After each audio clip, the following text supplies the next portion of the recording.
Rajnandgaon collectorate परिसर के सामने स्वास्थ्य कर्मचारियों द्वारा धरना प्रदर्शन। संविदा स्वास्थ्य केंद्र के सीएचओ कर्मचारी अपनी मांगों को लेकर धरना प्रदर्शन कर रहे हैं। इनमें प्रमुख 3 मांग है। पहली मांग प्रोत्साहन राशि जो 12 महीने से नहीं मिला है। दूसरी मांग स्थानांतरण को लेकर है, जिसमें स्वास्थ्य केंद्र को घर के आसपास ही दिया जाए।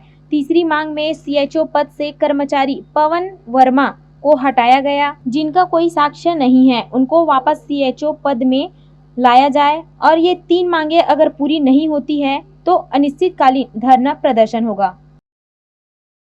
नमस्कार, मैं जानकी, आप देख रहे हैं विजन टाइम न्यूज और आज हम लोग आए हैं राजनांदगांव के कलेक्ट्रेट ऑफिस के सामने। ओवरब्रिज के नीचे में आज संविदा के कर्मचारी जो है आज धरना प्रदर्शन कर रहे हैं।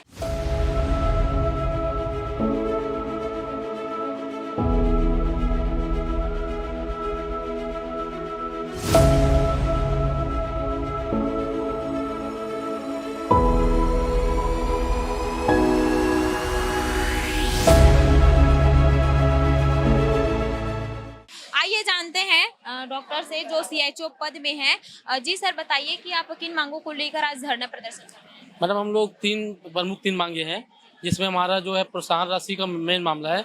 इसमें हम लोग को 10 से 15 माह से हम लोग को जो प्रोत्साहन राशि मिलना चाहिए वो नहीं मिला है, जो कि गवर्नमेंट के गाइडलाइन के हिसाब से हर प्रत्येक माह 15 तारीख तक डल जाना चाहिए, लेकिन आज 10 से 15 माह हो गए, हमको नहीं मिला है। दूसरा मांग है हमारा जो साथी है जिला संयोजक कांकेर के पवन वर्मा जी, जिसको गलत कार्रवाई करते उनको सेवा समाप्ति कर दी, उनकी हम बहाली चाहते हैं। और तीसरा मांग है जो हमारे सामुदायिक स्वास्थ्य अधिकारी में सबसे ज़्यादा महिलाएं हैं और अविवाहित हैं, और इनका जो पोस्टेड हुआ है जिले से दूसरे जिले में हुआ है, और उनको जो है बहुत सा समस्या फेस करना पड़ता है। जैसे उनको मुख्यालय में रहना होता है, तो वहाँ पे कई प्रकार के लोग आते हैं, तो उनको बहुत सारी समस्या होती है। कई लोगों के साथ बलात्कार, छेड़छाड़, और एक सीएचओ के साथ मर्डर का भी एक ऐसा केस हुआ है। तो हम लोग चाहते हैं कि हमारा जो ट्रांसफ़र जो है जिले पे हो और 8 किलोमीटर दायरा में उनको जॉब करने की छूट मिलनी चाहिए। अगर आज जो है सुनवाई नहीं होती है, आप लोग जो प्रदर्शन कर रहे हो, तो आगे क्या करोगे? मैडम, यदि हमारा मांग पूरी नहीं होगी तो हम अनिश्चितकालीन हड़ताल करेंगे, और हम सरकार से विनती करते हैं कि हमारी मांगे जल्द पूरी कर जाए ताकि हम जन सेवा दे सकें। और हमको हड़ताल करने का शौक नहीं था, बट हमारे को 10-15 माह से वेतन नहीं मिला है, हम आर्थिक समस्या से जूझ रहे हैं, इसलिए हमको हड़ताल करना पड़ा। तो मैं ये बोल रही हूँ सबसे पहले कि हम लोग सामुदायिक स्वास्थ्य अधिकारी हैं। ये हमारे ये जो योजना है 2014 में आई थी, जिसमें हमारे प्रधानमंत्री नरेंद्र मोदी जी का ये बहुत बड़ा सपना था कि गांव के इलाके में एक ऐसा हॉस्पिटल बनाया जाए कि जहाँ पे लोग भटकते हैं, जो शहर के एरिया में जाके अपना ट्रीटमेंट करवाते हैं। उस टाइम पे ऐसा था कि बिना वजह जाने की डेथ हो जाता था, लोगों की मृत्यु हो जाती थी, पर पता नहीं चलता था कि उनका कारण क्या है उस मृत्यु का, कि लोगों की मृत्यु कैसे हो गई। तो ये सब और बहुत सारा फैसिलिटी था, हेल्थ फैसिलिटी जो नहीं मिलता था गांव वाले लोगों को, हमेशा जिला में आके ही उनको अपना इलाज कराना रहता था। तो ये नरेंद्र मोदी जी का सपना था कि वहाँ पे हॉस्पिटल बना के करा जाए। तो तब फिर वो रणनीति बना के सीएचओ का जो है सामुदायिक स्वास्थ्य अधिकारी का वहाँ पोस्टिंग कराया गया। हम लोग बीएससी नर्सिंग करके आए हैं, 4.5 साल बीएससी नर्सिंग करने के बाद हमारा ब्रिज कोर्स किया गया, 6 महीने का हमारा ब्रिज कोर्स कराया गया। उसके बाद फिर हमको हमारी पोस्टिंग हुई अपने एरिया में। उस एरिया में पोस्टिंग होने के बाद हम अपनी सारी सेवाएं दे रहे हैं वहाँ पे, जो हमको करना चाहिए, 12 सेवाएं देनी चाहिए, वो सारे 12 सेवाएं दे रहे हैं। 12 सेवाएं देने के बाद भी हमारा जो वेतन है वो हमको टाइम पे नहीं मिलता। और एक चीज़ ये है कि हमारे छत्तीसगढ़ राज्य में कि 15,000 रुपये प्रोत्साहन राशि और 16,500 रुपये वेतन है, ऐसा करके 31 हो रहा है, 31,500 रुपये होता है। बाकी अदर राज्य में क्या है, 25,000 रुपये वेतन है और 15,000 रुपये प्रोत्साहन राशि है, और हमारे छत्तीसगढ़ में सबसे कम है। तो हम चाहते हैं कि हमारा जो प्रोत्साहन राशि वो टाइम पे मिले, और जो हमारा 16,500 है वो बाकी राज्य जैसे हमको भी 25,000 रुपये मिले। जिस हिसाब से हम वर्क कर रहे हैं, जो नरेंद्र मोदी जी का जो सपना था उसको पूरा करने की हम पूरी कोशिश कर रहे हैं। वहाँ पे हर सेवाएं दे रहे हैं, जो भी योजना आ रही है नेशनल की, राज्य की, वो हर योजना में हम अपना 100% वर्क दे रहे हैं। तो हम चाहते हैं कि जो हमारा 8 महीने, 10 महीने, 14 महीने से जो हमारा वेतन रुका हुआ है वो जल्द से जल्द हमको मिल सके, और आगे से हर महीने की 15 तारीख तक कम से कम हमको हमारा प्रोत्साहन राशि मिले।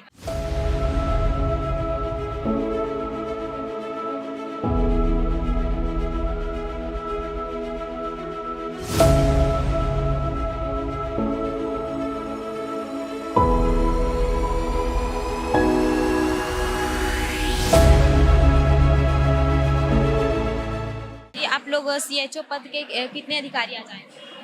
मैम हम लोग नांदगांव में 98 सीएचओस हैं, 98 सीएचओस हैं और सभी के सभी यहाँ पे उपस्थित हैं अपने धरना स्थल में। इसके अलावा पूरे छत्तीसगढ़ में हम लोग 3700 सीएचओ हैं और सभी के सभी सीएचओ भी हम लोग हड़ताल में हैं अपनी 3 सूत्री मांग को लेकर।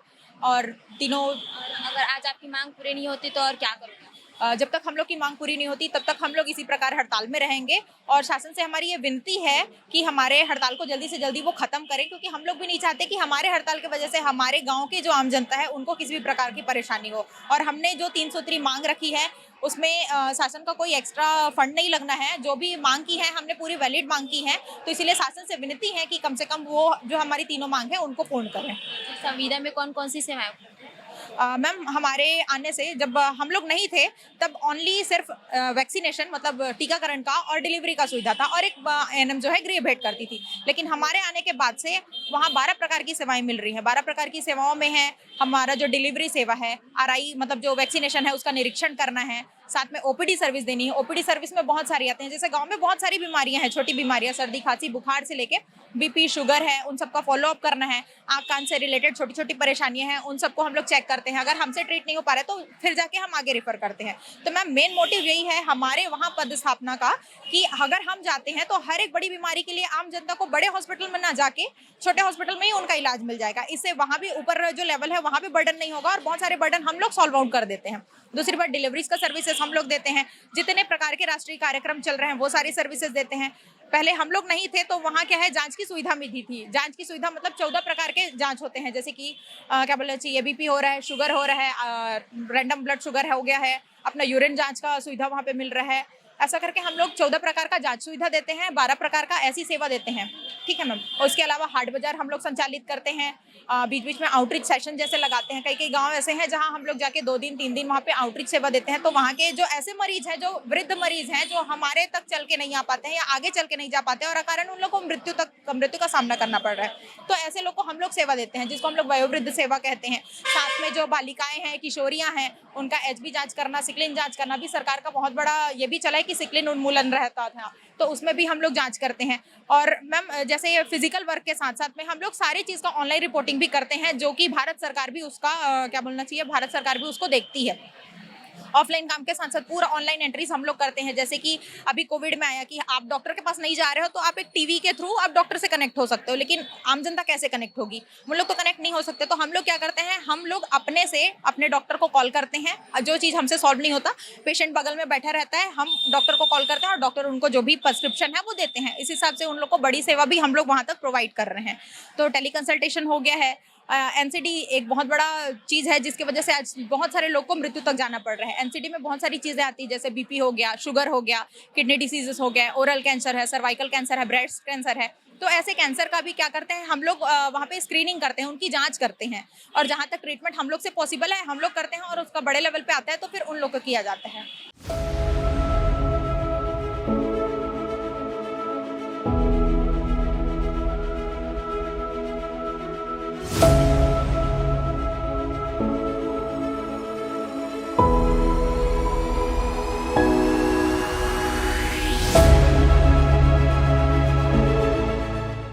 किन मुद्दों को लेकर आज धरना प्रदर्शन?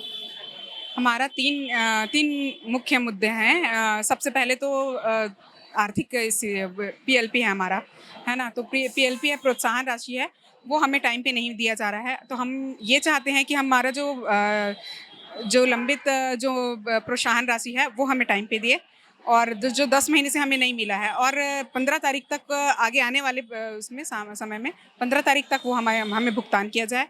दूसरा है सुरक्षा को लेके, हमारी सीएचओ साथी मुख्यतः मतलब महिलाएं हैं, तो उनकी सुरक्षा को लेके, क्योंकि गांव में बहुत आउटर एरिया में मतलब हमारा जो आयुष्मान आरोग्य मंदिर है वो स्थापित है। तो ऐसा होता है कि जो असामाजिक तत्व जो हैं, जैसे कभी नशा करके बहुत परेशान करते हैं, तो हमें मतलब उस चीज़ के लिए सुरक्षा गार्ड तो प्रोवाइड नहीं कर पा रहे हैं। तो कम से कम हमारे लिए ये करें कि हम 8 किलोमीटर के दायरे में रह के, क्योंकि जो ऊपर से हमारे ऊपर प्रेशर बना रहता है कि आप मुख्यालय में ही रह के फिर वहाँ पूरे 24 तो अभी संविदा है वो अभी कहाँ है? संविदा जो स्वास्थ्य केंद्र है वो हमारे मतलब उप स्वास्थ्य केंद्र हमारा गाँव में ही है, लेकिन बोला जाता है कि गाँव में ही उसी स्वास्थ्य केंद्र में रह के हमको सेवा देना है, लेकिन वो आउटर एरिया में रहता है तो फिर वो सुरक्षित नहीं रहा है हमारे लिए। और ये भी होता है कि हम ये मांग कर रहे हैं कि 8 किलोमीटर दूर कम से कम हमें रहने की सुविधा दे, ताकि हम अपने मतलब आने जाने का भी हम सुरक्षित रहें। तो आज जो प्रदर्शन कर रहे हैं जितने भी सीएचओ आए हैं तो सभी एक ही स्वास्थ्य केंद्र से, कि सब अलग? नहीं, सबका अलग अलग, और सबके उसमें पांच आश्रित गांव आते हैं। एक स्वास्थ्य केंद्र में 5 आश्रित गांव आते हैं, मतलब वो 5 गांव को कवर करता है। तो अगर आज आपकी समस्या का समाधान नहीं होता है तो आगे क्या करेंगे? आगे हम ऐसे ही शांतिपूर्वक अपना धरना प्रदर्शन आगे बढ़ाएंगे। और कितने की संख्या में आज सीएचओ जितने भी सीएचओ पद के जो अधिकारी है, कर्मचारी है, वो आए हुए हैं? अभी यहाँ राजनांदगांव जिले में टोटल 98 CHOs हैं, तो अभी हम लोग सभी आए हैं अभी यहाँ 98। जी, किन मुद्दों को लेकर आप धरना प्रदर्शन कर रहे हैं? 3 महत्वपूर्ण मुद्दे हैं जिस पर हम धरना प्रदर्शन कर रहे हैं। हम अपनी परेशानियों को उच्च अधिकारियों को पहले से अवगत करा चुके हैं। उनके द्वारा आज नहीं तो कल ऐसा करते करते हमारे परेशानियों का समाधान नहीं हुआ, तो जिसके कारण से आज हम इस धरना स्तर पर बैठे हुए हैं। और जिसमें 3 प्रमुख बिंदु ये है, पहला जो PLP है, पेमेंट बेस मतलब प्रोत्साहन राशि, कार्य प्रोत्साहन राशि, तो वो हमको नहीं मिल रहा है, तो वो उसके लिए। और दूसरा गृह जिले में स्थानांतरण के लिए, क्योंकि कई हमारे सीएचओ साथी है जो हमारे ज़िले को छोड़कर बाहर ज़िले में वर्क कर रहे हैं, तो उनको फैमिली का सपोर्ट नहीं मिल पा रहा है, तो वो आर्थिक और मानसिक रूप से प्रताड़ित है वहाँ पे, क्योंकि उनके साथ छेड़खानी और अन्य मामले केस दर्ज हैं, जिसके कारण से ये हमारा है कि हमारा जो स्थानांतरण हो गृह जिले में हो। और तीसरा मुद्दा ये है कि हमारे सीएचओ साथी संघ में जो पवन वर्मा है कांकेर जिले के, तो उनको गलत मुद्दे पर उनको बर्खास्त कर दिया गया है, जॉब से निकाल दिया गया है, तो उनकी बहाली के लिए आज हम लोग यहाँ पे धरना प्रदर्शन कर रहे हैं। धरना प्रदर्शन कर रहे हैं तो इसको लेकर जो है संविदा स्वास्थ्य केंद्र में क्या क्या परेशानी है? मतलब इसमें जो है हम लोग जो ऑनलाइन वगैरह वर्क वगैरह करते हैं तो वो सब जो है नहीं हो पाएगा। हम लोग NHM से हैं तो इसमें जो है NCD स्क्रीनिंग वगैरह करते हैं, हम लोग ई-संजीवनी करते हैं जिसको पर डे करना रहता है। इसमें जो है 25 दिन हमको करना है, उसके आधार पे हमको जो है कार्य आधारित प्रोत्साहन राशि मिलेगा। और हमको जो इसमें वेलनेस एक्टिविटी वगैरह करते हैं, जैसे कि आज योगा डे है 21 जून को, तो इसको पूरा विश्व में मनाया जाता है। वैसे ही हम लोग इसको अपने मतलब आयुष्मान आरोग्य मंदिर में जो है इसको डे के रूप में हम सेलिब्रेट करते हैं और इसको जो है हम लोग ऑनलाइन पोर्टल में जो अपलोड करते हैं। वैसे ही हमारा जो VHSC वगैरह होता है, VHND वगैरह होता है, जो हम लोग ग्रामीण लेवल पे जाके जो है हम लोग वर्क देते हैं, उसके हिसाब से जो है हमारा जो प्रोत्साहन राशि हमको प्राप्त होता है। लेकिन हम लोग ग्रामीण क्षेत्र में जाके अपना 100% काम कर रहे हैं, लेकिन हमको जो है प्रोत्साहन राशि नहीं मिल रहा है, जिसके कारण से हमको आर्थिक स्थिति का सामना करना पड़ रहा है। उसके साथ साथ ही हमको जो है मानसिक रूप से भी प्रताड़ित कर रहे हैं। और हमको ये बोला जाता है कि आप लोग जो है मुख्यालय में निवास करो करके, लेकिन हमारा मुख्यालय ऐसे जगह पे मतलब पूरे ट्राइबल हिली एरिया में है, तो उसके कारण से जो है हमको वहाँ रहने में बहुत दिक्कतें आती हैं।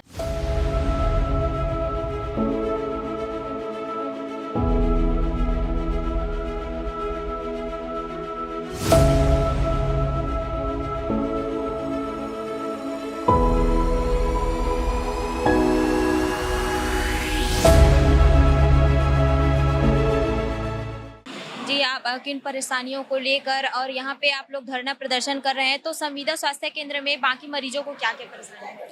बाकी मरीजों को मैं यही बोलना चाहूँगी कि जैसे मैं अपने हेल्थ एंड वेलनेस सेंटर के बारे में बताऊँगी। मेरा हेल्थ सेंटर क्या है, थोड़े दूर में है, तो मेरे ग्रामीण इलाके में इतने सारे परेशानी, जैसे कि वहाँ पे मेरे 8000 पॉपुलेशन है, ठीक है, जनसंख्या मेरी 8000 है, लेकिन वहाँ मैं पदस्थ अकेली हूँ, CHO अकेली हूँ, ठीक है। तो वहाँ सबसे बड़ी बात दिक्कतें ये आती है कि मैं अकेले पदस्थ हूँ, इसलिए मेरे को सारे एरिया को घूमना पड़ता है। मेरे हॉस्पिटल के अंदर, हेल्थ एंड वेलनेस सेंटर के अंदर 8 गांव आते हैं, 8 गांव में मेरे को जाना पड़ता है। वहाँ जाके मेरे को स्वास्थ्य सेवाएं देनी पड़ती है। जैसे मेरे को बहुत दूर दूर गांव है, जैसे 5 किलोमीटर 6 किलोमीटर, बुजुर्ग लोग मेरे पास आ नहीं पाते हैं, तो मैं उनके लिए हफ्ते में या महीने में हर हफ्ते मैंने एक बार हर गांव में विजिट करती हूँ, जिसमें ये सोच के करती हूँ कि सारे जितने भी मरीज हैं, जैसे कि BP है, शुगर है, अगर ओरल कैंसर है या कई सारी बीमारियां हैं जो ग्रामीण इलाके में हैं, उन सबको मैं उनको स्क्रीनिंग कर सकूं, उसको स्क्रीन करके मैं हायर सेंटर में भेज सकूं, अपने ऊपर वाले हॉस्पिटल में भेज सकूं। इसके लिए मैं वहां जाके सभी का, जितने 30 साल के ऊपर वाले एज ग्रुप वाले लोग हैं, उनका BP शुगर चेक करती हूँ। बाकायदा उन लोगों को जिस चीज़ों की ज़रूरत पड़ती है, स्वास्थ्य शिक्षाएँ देती हूँ, खाने पीने के बारे में बताती हूँ। और ये सब हमारे 12 सेवाएं हैं हेल्थ एंड वेलनेस सेंटर में। उस 12 सेवाएं में हमको क्या करना पड़ता है, पूरे 12 सेवाओं को हम लोग देते हैं, तो उसके आधार पे हमको 20 पॉइंट मिलता है। 20 पॉइंट में हम लोग सारा वर्क कर रहे हैं, 100% अपना वर्क दे रहे हैं, लेकिन हमको उसके कार्य आधारित प्रोत्साहन राशि मिल नहीं पा रहा है। अब हमको 8 महीने से प्रोत्साहन राशि नहीं मिला है। अब हम 16,500 हमारा बेसिक पेमेंट है, 16,500 में किसका घर चल पाएगा। तो हमको ऐसा है कि कार्य आधारित वेतन हमको मिलना चाहिए। कार्य आधारित वेतन जब मिलेगा हमको 16,500 में मर्ज करके क्या बोलते हैं, हमारा प्रोत्साहन राशि जितने भी बन रहा है, A grade, B grade, C grade जैसे भी बन रहा है, उसके आधार पे हमको पेमेंट किया जाना है। वो हमको नहीं मिलेगा तो हम हमारे पारिवारिक की स्थिति कैसे रहेगी। हमारी परिवार क्या हमारे ऊपर डिपेंड है, हम अपने परिवार को दे नहीं पा रहे हैं जो उनको ज़रूरत है। इसी कारण तो हम लोग जॉब कर रहे हैं, ताकि हम अपने परिवार के सुख शांति को बनाए रखें या उनके खर्चा हम उठा सकें। अगर वही हमको पेमेंट नहीं मिलेगा तो हम क्या ही कर सकेंगे। हमारी 3 प्रमुख मांगे हैं, उसमें से एक है हमारा जो PLP होता है, प्रोत्साहन राशि होता है। एक वेतन मिलता है और एक प्रोत्साहन राशि मिलता है। तो वेतन तो दे रहे हैं सही से, और एक तरीके से देखा जाए तो वो हमारा वेतन ही है, लेकिन हमारी प्रोत्साहन राशि को ये लोग मतलब अधिकारी हैं वो ना 10 महीने से हमारा प्रोत्साहन राशि रोक के रखे हैं। तो हमारी मांगे हैं कि हम लोग को आर्थिक समस्या का बहुत सामना करना पड़ रहा है, और जिसका घर सिर्फ वेतन से चल रहा है वो तो चला ही नहीं पा रहा है। और दूसरी मांग ये है कि जो महिलाएं, हमारी CHO मुख्यतः महिलाएं ही हैं, तो उनकी सुरक्षा को लेके किया गया है।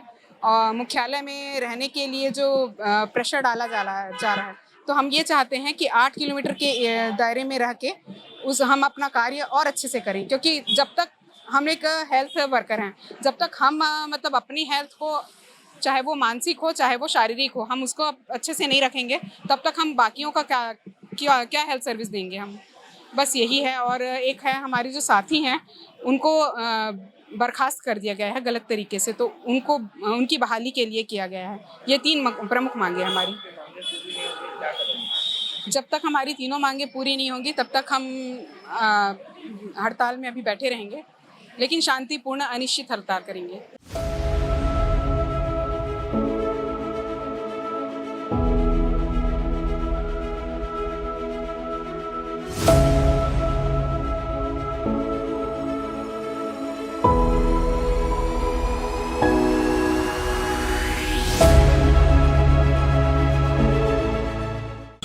CHO का कहना है कि उनको जो है उनका सैलरी हर महीने दिया जाता है, लेकिन जो प्रोत्साहन राशि है उसको 10 से 12 माह हो चुका है, अभी तक नहीं दिया गया है। इसी को लेकर जो है धरना प्रदर्शन में राजनांदगांव कलेक्ट्रेट के सामने ओवरब्रिज के नीचे में जो है संविदा स्वास्थ्य केंद्र के सभी CHO पद के जो कर्मचारी है आज धरना प्रदर्शन कर रहे हैं, और उनका कहना है अगर जब तक मांगे पूरी नहीं होती तब तक धरना प्रदर्शन करेंगे, और आगे तक इसकी कार्यवाही अगर नहीं होती तो हम आगे तक और जाएंगे, ऐसा इन लोगों का कहना है।